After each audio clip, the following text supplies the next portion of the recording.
ગુજરાતમાં લઘુત્તમ તાપમાનનો પારો ઉપર ચડી જતા ધીમે ધીમે ઠંડી ગાયબ થઈ રહી છે, પરંતુ હવામાન વિભાગની આગાહી અનુસાર આગામી સોમવારથી ઠંડીનો બીજો રાઉન્ડ શરૂ થશે। નલિયામાં 12 ડિગ્રી સિવાય આખા રાજ્યમાં લઘુત્તમ તાપમાનનો પારો 15 ડિગ્રીની ઉપર જતો રહ્યો છે, જેના લીધે રાત્રિના સમયે પણ ઠંડી ગાયબ થઈ ગઈ છે। હવામાન વિભાગની આગાહી મુજબ આગામી 4 દિવસ સુધી તાપમાનમાં સામાન્ય વધઘટ જોવા મળશે। ત્યારબાદ 2 થી 3 ડિગ્રી સુધી તાપમાન ઘટી શકે છે, એટલે કે સોમવારથી તાપમાન ઘટતા ફરી ઠંડી શરૂ થશે। અમદાવાદ શહેરમાં ગઈકાલે લઘુત્તમ તાપમાન 18 ડિગ્રી રહ્યું, તો બુધવારે વહેલી સવારે શહેરના આકાશમાં વાદળો છવાયા હતા। પરંતુ હવામાન વિભાગની આગાહી અનુસાર આગામી સોમવારથી ઠંડીનો બીજો રાઉન્ડ શરૂ થશે।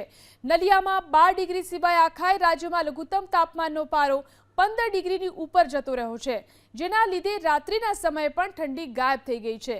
હવામાન વિભાગની આગાહી મુજબ આગામી 4 દિવસ સુધી તાપમાનમાં સામાન્ય વધઘટ જોવા મળશે। ત્યારબાદ 2 થી 3 ડિગ્રી સુધી તાપમાન ઘટી શકે છે, એટલે કે સોમવારથી તાપમાન ઘટતા ફરી ઠંડી શરૂ થશે। અમદાવાદ શહેરમાં ગઈકાલે લઘુત્તમ તાપમાન 18 ડિગ્રી રહ્યું, તો બુધવારે વહેલી સવારે શહેરના આકાશમાં વાદળો છવાયા હતા।